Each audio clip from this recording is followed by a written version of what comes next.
To our guests, thank you for choosing us. I know people choose St. Francis. Some people they choose St. Mark's. You decided to choose St. Somnjalose. Thank you so much. Thank you so much. We remember when you came. We remember when you were young. But we want to appreciate that you decided to come to the school. May I make an open invitation to the people of Ezulwini to choose Somnjalose.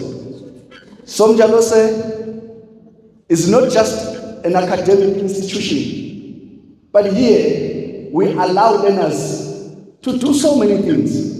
Just on Monday, I was watching our very own Pamad who won an award, national award with my poems. So we are a school, but still we get the results. We produced a top student last year to prove that results are here and everything is here. So do tell the other people around Zulu that doors are opened at Somnjalose for them. This coming Saturday, we will be admitting a grade 8 learners.